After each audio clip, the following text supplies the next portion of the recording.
Assalamualaikum, salam sejahtera dan selamat kembali semula ke channel Abang. Terima kasih sangat-sangat sudi dengarkan cerita yang Abang nak sampaikan hari ini. Dan salam Ramadan juga. Hari ini ceritanya cukup mendebarkan. Abang tak tahu kenapa bila Abang baca email yang dihantar oleh Kamal kepada Abang, Abang rasa cukup membuatkan Abang rasa terbayang dalam rumah sendiri.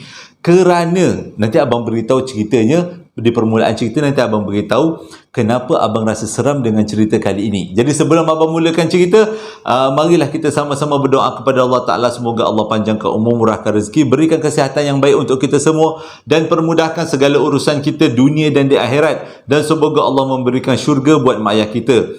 Jadi sebelum Abang masuk kepada cerita, Abang nak ingatkan dalam bulan Ramadan ni Abang ada buat promosi sambal lara, beli 3 paket jadi RM32. Kalau sebelum ni 3 paket jadi RM38, tapi bulan Ramadan ni Abang bagi diskaun sehingga 15%.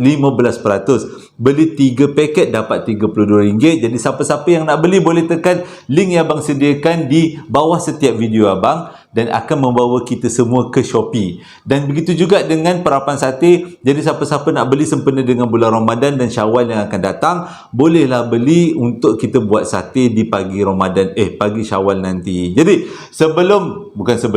tanpa berlengah lagi, Abang akan mulakan cerita kali ini dengan A'udzubillahi minasyaitanirrajim. Bismillahirrahmanirrahim. Sebelum Abang masuk kepada cerita, ingat tak dalam 2-3 hari yang lepas, lebih kurang 6 hari yang lepas, Abang ada cerita tentang sesuatu jin yang nama bermula daripada I dan berakhir daripada T. Kalau tengok daripada komen, sebenarnya ramai yang tak dapat nak teka apa yang Abang nak ceritakan. Tapi ada juga yang tolong beritahu pada siapa-siapa yang tak tahu. Tapi dalam soalan-soalan yang ditanya, Abang jawab nama sebenar jin itu. Abang tak nak sebut sebenarnya. Tapi disebabkan ceritanya dah macam tu, Abang sebut macam tu je lah. Mula daripada I, berakhir daripada T. Sejak daripada tu, Abang tak tahu kenapa rumah Abang jadi macam pelik. Contohnya, kita orang semua, budak bilik kita orang semua ada dekat atas. Tapi dengar ada orang dekat tingkat bawah. Bila kita orang dekat tingkat bawah, ramai-ramai buka puasa, dengar macam ada orang dekat tingkat atas. Abang pun tak tahu ini ada berkaitan dengan nama yang Abang hampir nak sebutkan tu atau tidak. Tapi yang Abang perasan, benda ni jadi bila Abang bercerita tentang kisah itu. Kisah yang jin tu. Walaupun Abang tak sebut, Abang tak tahulah ada kaitan ke tidak. Tapi sejak daripada itulah Abang kena gangguan-gangguan macam ni. Tapi itu hanya selingan daripada cerita yang Abang nak sampaikan. Cuma nak luahan perasaan je lah. Okey, kita mula masukkan cerita. Cerita kali ini disampaikan oleh seorang lelaki yang bernama Kamal. Berlaku dekat Pulau Pinang tahun 2012. Pada waktu tu Kamal dapat kerja dekat Pulau Pinang. Jadi dia sebelum ni dia duduk KL. Mak bapak dia dengan mak bapak bini dia dekat Ipoh Perak. Jadi dia kata seronok lah bila dapat kerja dekat Pulau Pinang tu. Senang nak balik kampung, nak balik Perak tu senang. Tak jauh sangat daripada Pulau Pinang. Jadi bila pada hari yang ditetapkan, diorang pun, Kamal sebelum diajak keluarga dipindah, dia pergi cari rumah dulu ke Penang. Melalui keratan akhbar lah macam tu, dia dapatlah satu rumah sewa. Jadi sebelum bawa keluarga dia ni, dia pergi dulu. Sampai dekat Pulau Pinang, dia pergi tuju rumah yang dia kata nak duduk tu.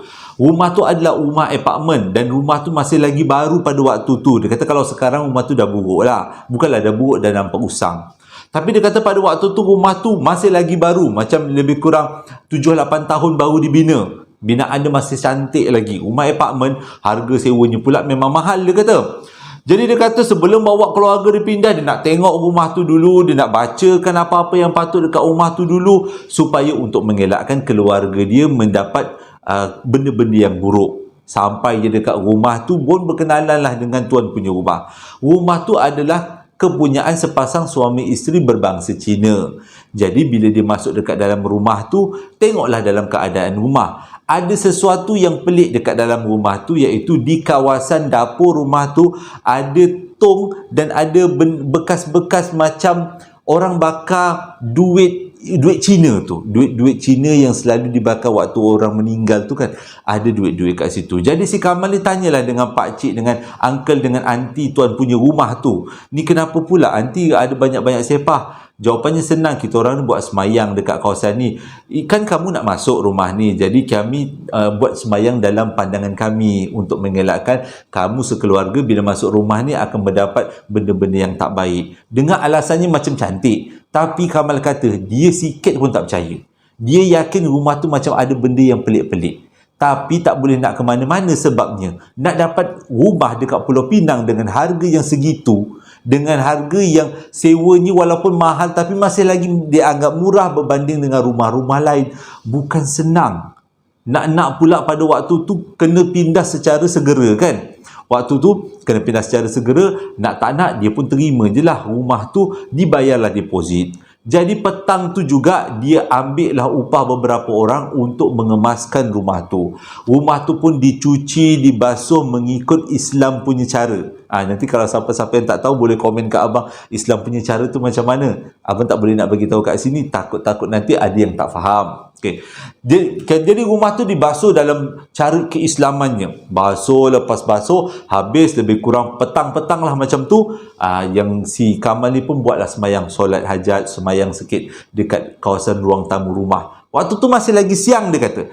Lepas semayang, habis semayang dia pun rasa macam walaupun rumah tu dah dibersihkan tapi dia rasa rumah tu memang tetap ada suram-suramnya. Walaupun dia dah semayang, dah mencuci rumah tu, tetap dia juga rasa macam rumah ni ada yang tak kena. Tapi juga dia bercadang nak duduk rumah tu dalam masa seminggu dua je. Selepas tu dia memang nak cari rumah lain.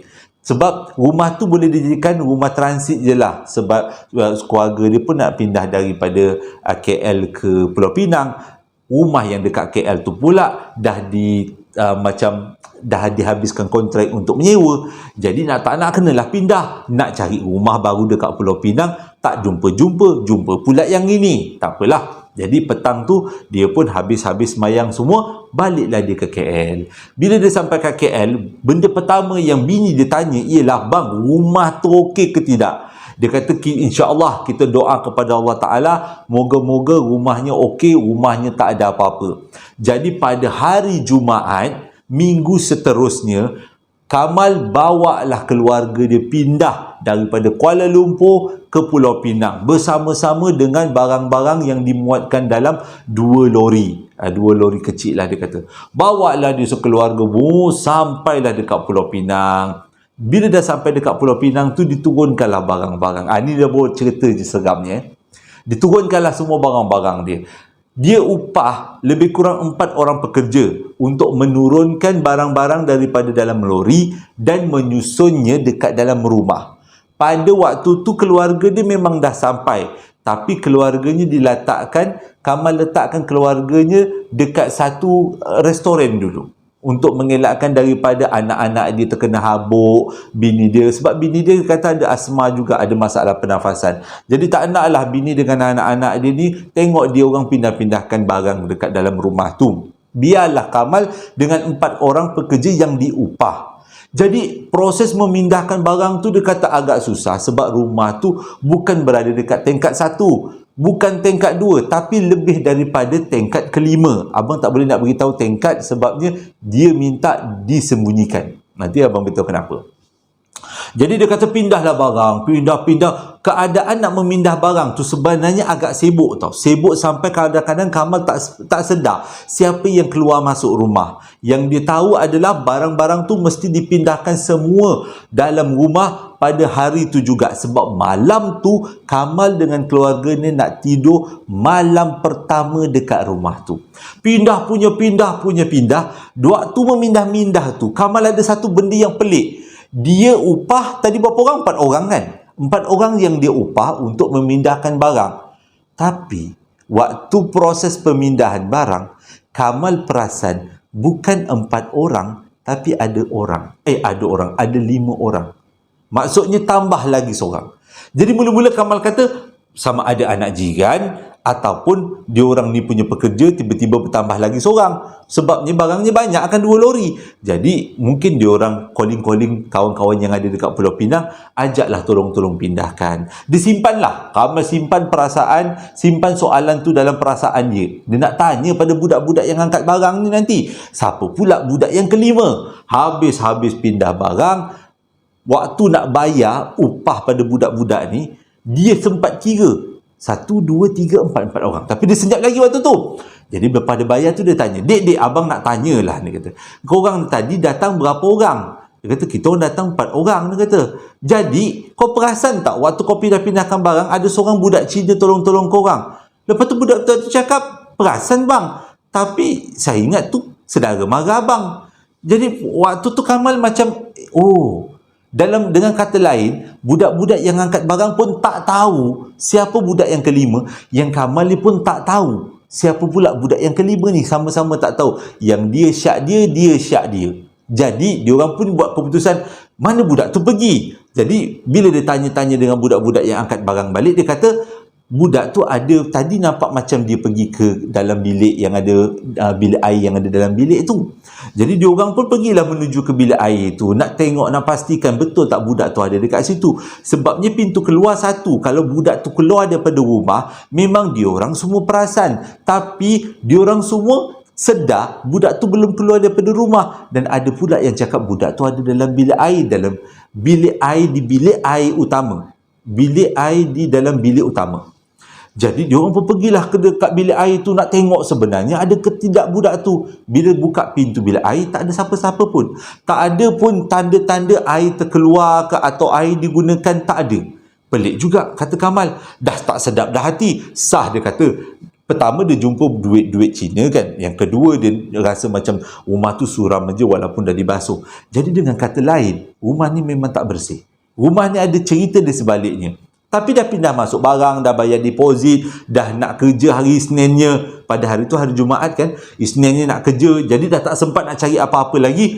Tak kisahlah. Mungkin yang ada datang tadi tu mungkin makhluk alam sebelah yang sengaja nak tolong-tolong memudahkan Kamal proses memindah. Dia husnuzon je lah, dia kata husnuzon macam biasa je, buat-buat tak tahu je. Lepas dah habis budak-budak tu dibayar, budak-budak tu pun balik. Kamal pun jemputlah keluarga dia daripada kedai makan yang berdekatan tempat dia letak keluarga dia tadi. Bawalah dia keluarga dia dekat rumah tu.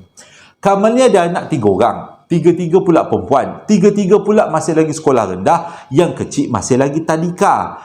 Jadi bagus juga dia kata ada anak-anak perempuan ni. Tujuannya adalah anak dia yang ketiga ni, yang tadika ni, memang ada kelebihan boleh rasa-rasa benda yang tak sedap. Kalau dia pergi bercamping ke atau pergi ke mana-mana ke, anak dia yang ketiga ni selalu beritahu, ya, kedai ni macam ada yang tak kena lah, ya, kedai ni macam ada pakai pelaris, jomlah kita pergi daripada sini.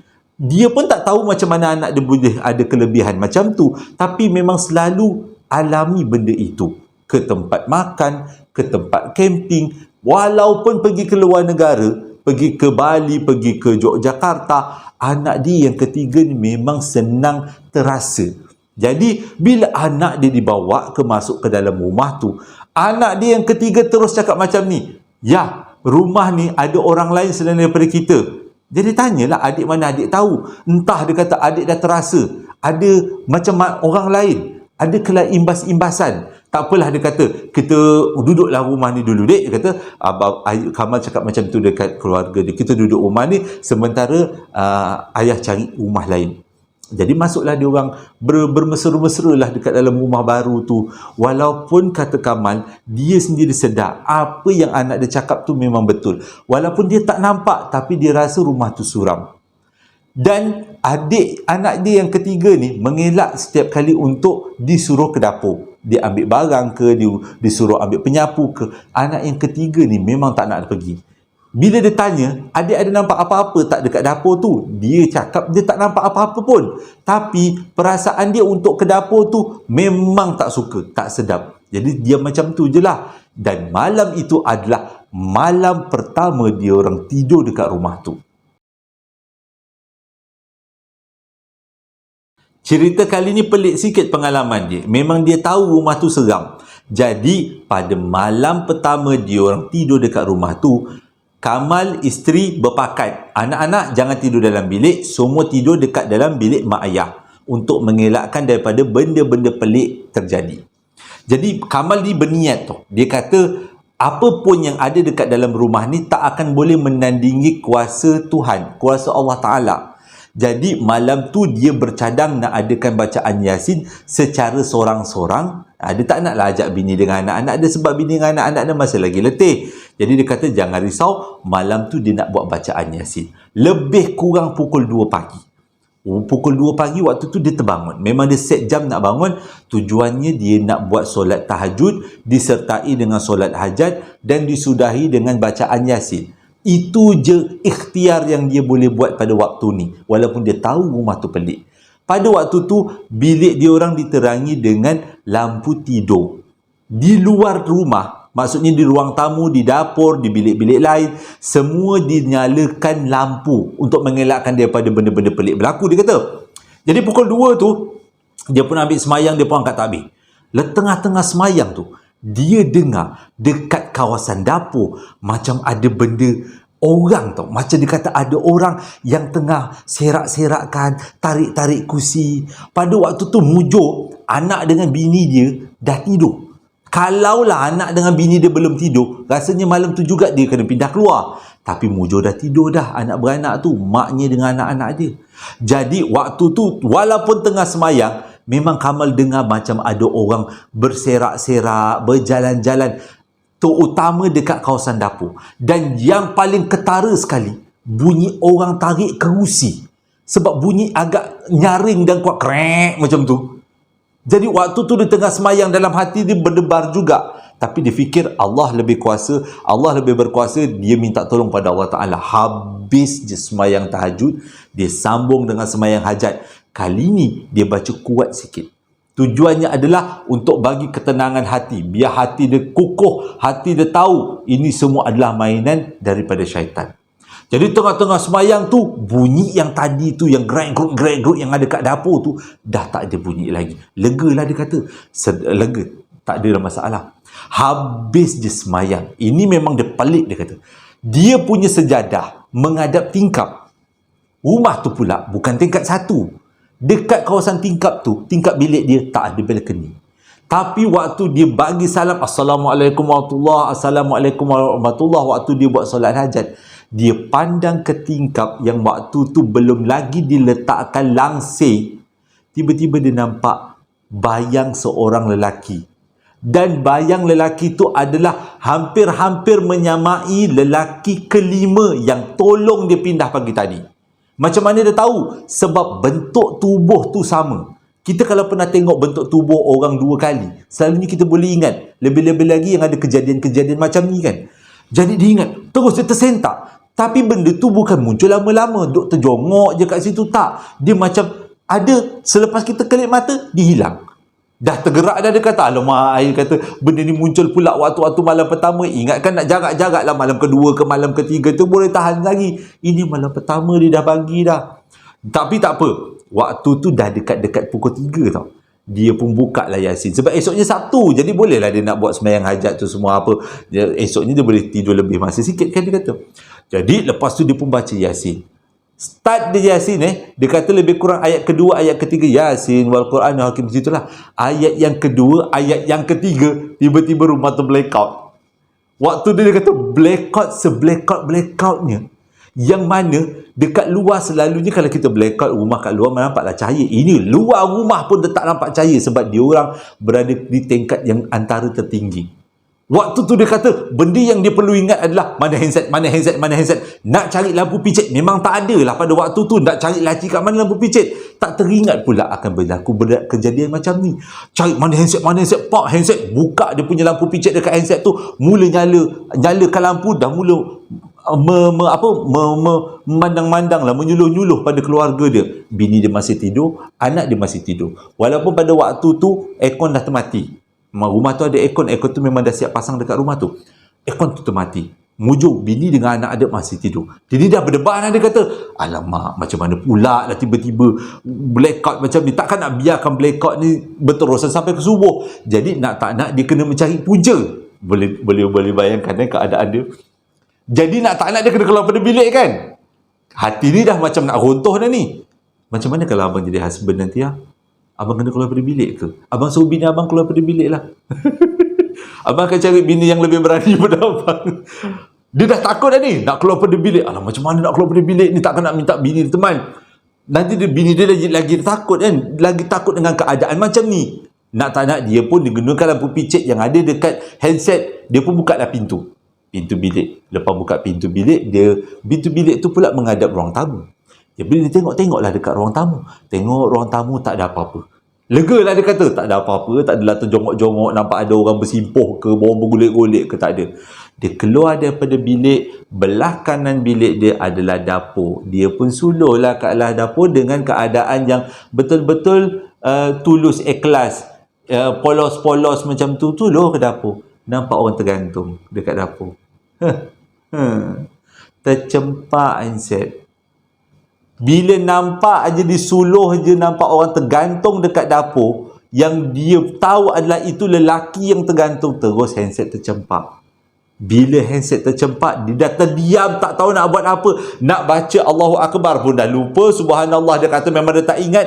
Dan tiba-tiba rumah tu terang balik.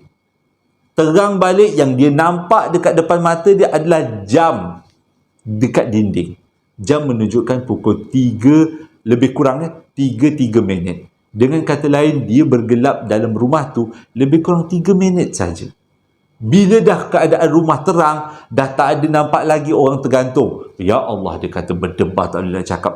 Terus masuk dalam bilik. Dia tak jadilah nak onkan suis. Tujuan nak keluar daripada bilik adalah nak onkan suis kan. Tapi dah tak jadi. Masuk balik dalam bilik. Duk berselimut dengan bini dia. Esok pagilah baru dia nak settlekan benda alah ni. Kamal bagi petua ke abang. Kalaulah kita berada dekat satu tempat yang asing, lepas tu rumah kita pula jadi macam tu, benda yang paling patut kita cari adalah orang yang pandai mengubat, orang yang pandai ruqyah, ataupun orang yang pandai dengan hubungan orang alam sebelah. Tapi nak cari orang dekat tempat yang kita tak tahu, nak cari orang macam tu kat tempat kita belum biasa, mana kita nak jumpa? Kamal bagi petua kepada abang dan abang bagi petua pada semua. Kalau kita menghadapi situasi macam ni, pergi semayang kat surau. Bila dekat surau nanti kita akan bergaul dengan masyarakat, dekat situ kita boleh tanya-tanya. Jadi pada waktu tu, Kamal pun pergilah siang waktu tu, siang hari Sabtu, dia kata keluarga dia, anak dengan bini dia ditinggalkan kat rumah sebab biar anak dengan bini dia bermesra-mesra dengan rumah tu, tanpa anak bini dia tahu apa yang berlaku pada malam tu. Dia pergi turun, start enjin kereta, pergi cari surau yang berdekatan. Dekat kawasan surau tu lah dia sampai lebih kurang waktu Zuhur. Jadi azan berkumandang lah macam biasa, azan berkumandang, lepas tu dia pun semayang dengan berjemaah-berjemaah yang lain. Lepas habis semayang, tujuannya dia nak tanya dengan orang-orang yang ada dekat dalam surau. Ada tak orang-orang dekat kawasan sini yang memang pandai meruqyah-ruqyah? Jadi lepas habis semayang, yang itulah benda yang dia cari.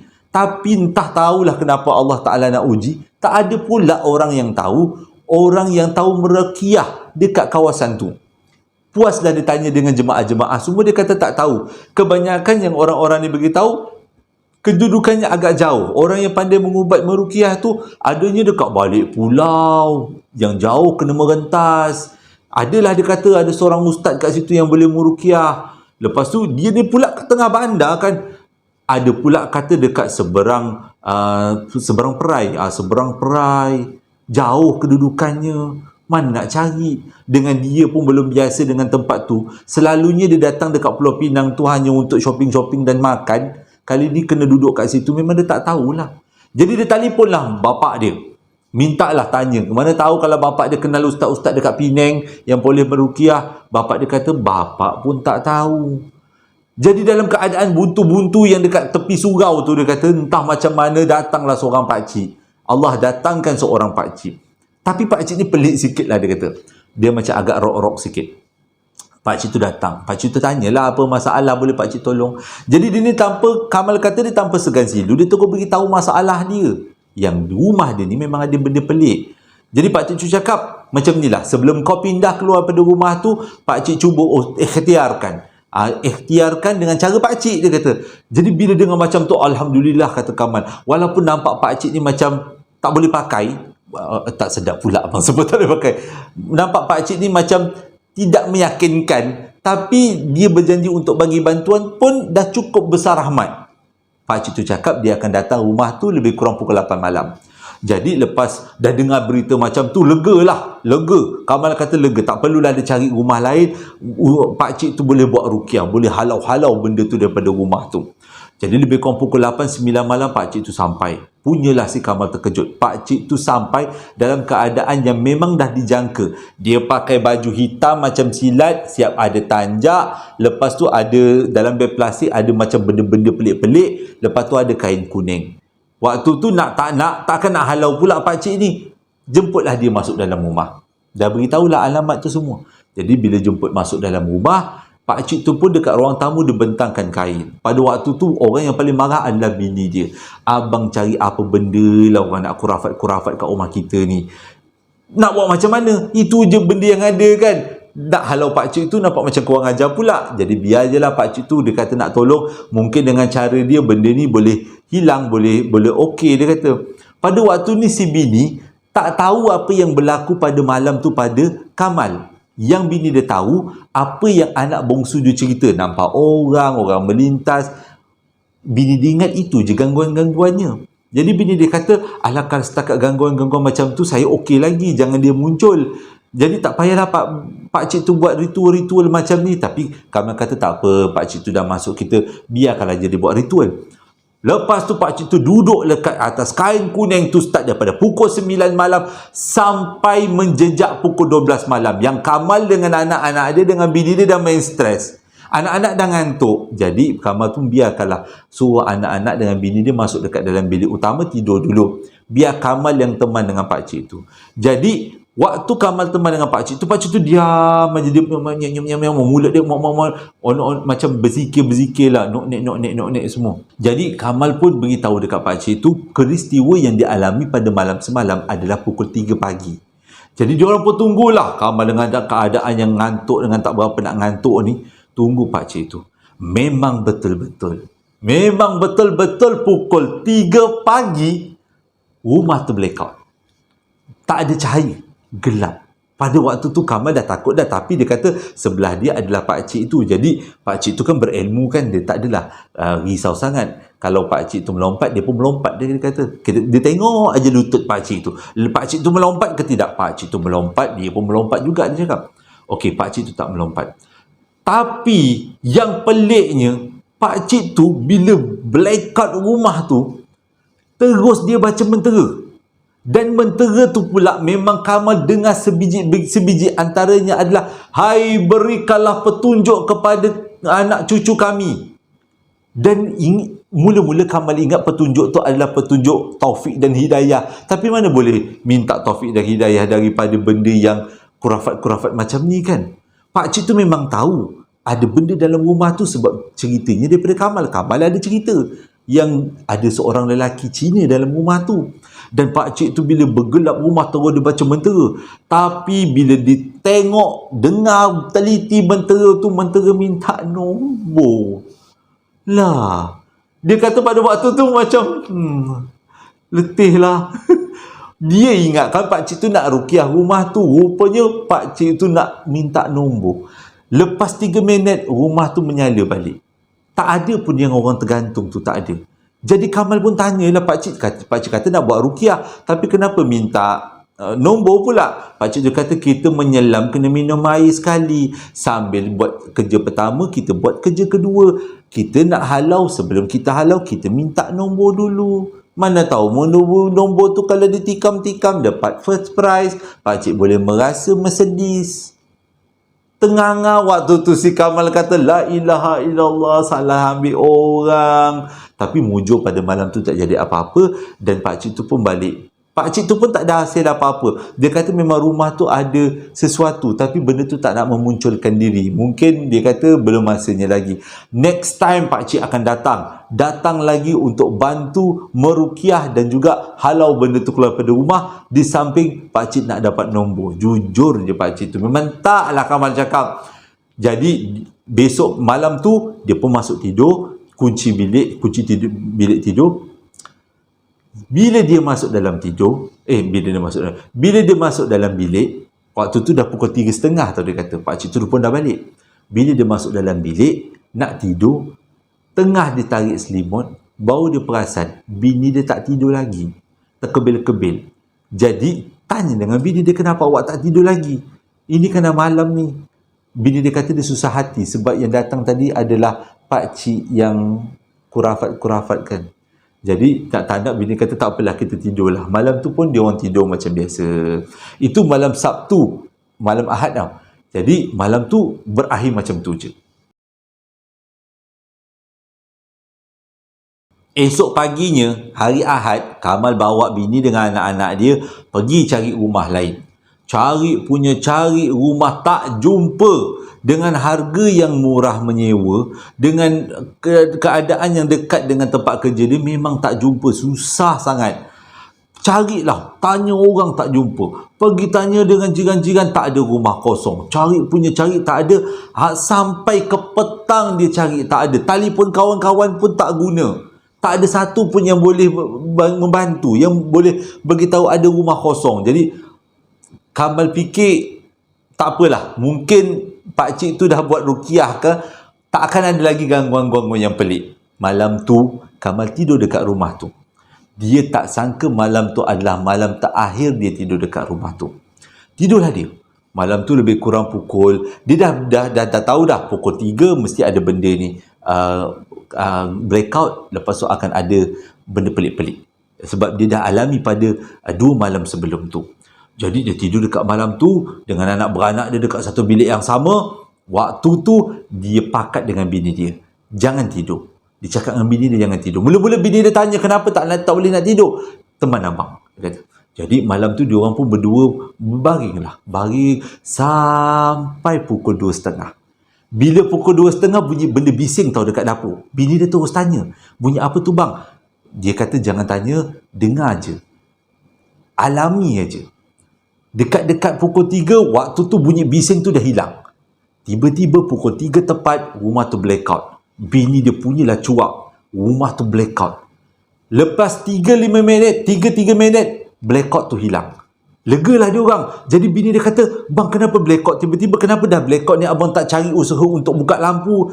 Waktu itulah si suami cerita, Kamal ni cerita kat bini dia, sebenarnya benda ni dah terjadi 3 malam berturut-turut. Pukul 3 je blackout. Tak tahulah sebab apa. Pukul 2.30 mesti ada bunyi benda berserak-serak dekat dapur. Benda kerusi kena tarik lah, macam ada orang berjalan lah. Bini dia terengah bila dengar cerita daripada Kamal ni. Habis-habis cerita tu, Kamal ingat dia nak tidur. Tiba-tiba pintu bilik dia kena ketuk. Kena ketuk 2-3 kali. Waktu tu dia kata dia punya meremang, tak boleh nak cakap. Dia dengar je ketukan tu, dengan harapan tak adalah sambil ketuk, sambil ada orang panggil, bang saya nak masuk bilik. Tak ada, dia kata mujur tak ada. Tapi ketukan tu walaupun slow, tapi dia punya rentak dia macam tu. Rentak dia punya ketukan tu memang perlahan dan cukup menyeramkan. Pada waktu tu Kamal dengan bini dia dah terkebil-kebil dekat atas katil. Bini dia pun dah berpeluh. Kamal tak berpeluh lah sebab ni kali ketiga dia alami. Dia diam je lah. Dalam hati dia berzikir je lah dengan minta tolong pada Allah Ta'ala. Dan pada hari tu juga dia terus berazam, tak nak besok, tak nak pindah. Jadi lepas ketukan tu dia kata tak lama, lebih kurang 5 ke 6 kali ketukan je, dan ketukan tu hilang. Tapi disebabkan ketukan tu, Kamal tak boleh tidur, bini dia pun tak boleh tidur. Dia orang takut kalau ada benda lain yang masuk dekat dalam rumah tu. Dan besok paginya, Kamal terus bawa anak dengan bini dia dan beberapa dokumen penting pergi balik Ipoh, rumah mak ayah dia. Sampai dekat Ipoh, dia ceritakan semuanya pada mak ayah dia, dan pada masa yang sama dia telefon, itu pagi Isnin, dia telefon dengan company tu, dia tak jadi kerja. Dia kata dia dapat kerja tempat lain. Walaupun dia tak dapat kerja lagi kat tempat lain, tapi dia kata dia dah tak sanggup nak kerja dekat Pulau Pinang sebab dia ada urusan keluarga, dia kena balik dekat Ipoh Perak. Jadi tak dapatlah dia kerja dekat Penang tu. Duduklah dia dekat rumah mak bapak dia selama lebih kurang seminggu. Tapi Allah Ta'ala nak tolong, dia cakap pada waktu tu dia dapat tawaran kerja. Dia pendekkan cerita dia dapat tawaran kerja dan dia pun menetap dekat Ipoh lepas tu. Barang-barang dia yang dekat rumah Pulau Pinang tu, dia upah orang untuk ambil, letak dekat Ipoh. Dan sampailah sekarang, Kamal dengan isteri dan keluarga dia menetap dekat Ipoh dan dia bekerja dekat Ipoh. Allah nak tolong kan? benda macam ni Allah nak tolong. Sebab itu kita kena minta tolong lah. Setiap kali dalam keadaan kesusahan, kita minta tolong pada Allah Ta'ala. Tengok dalam macam cerita yang abang dapat ni, cerita Kamal, dia mengalami kesukaran yang teruk sangat walaupun dia dapat kerja dekat Pulau Pinang, tapi dia diuji dengan ujian yang keras macam ni. Tapi akhirnya Allah bagi satu kemanisan, iaitu dia dapat kerja dekat betul dengan rumah mak ayah dia. Dia duduk, dia menyewa dekat rumah mak ayah dia, dekat-dekat dengan rumah mak ayah dia, dan tempat kerja dia pun dekat kawasan Ipoh juga. Allah nak tolong kan. Dan akhirnya dia beli rumah dan menetap kat Ipoh sampai sekarang.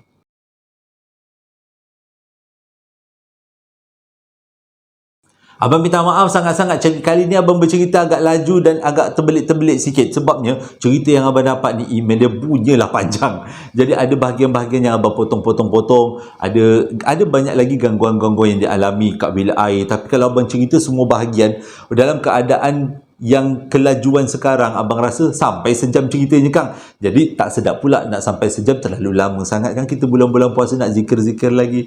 Terima kasih sangat-sangat sudah dengarkan cerita yang abang sampaikan, dan terima kasih juga kepada Kamal, Abang Kamal, sebab hadiahkan cerita kepada saya, dan cerita ni cukup-cukup menarik. Walaupun cerita tentang rumah-rumah misteri selalu kita dengar, tapi pengalaman setiap orang kan berbeza-beza. Terima kasih sudah dengarkan cerita abang kali ini. Hingga berjumpa lagi dalam 2 Ramadan akan datang. Assalamualaikum warahmatullahi wabarakatuh.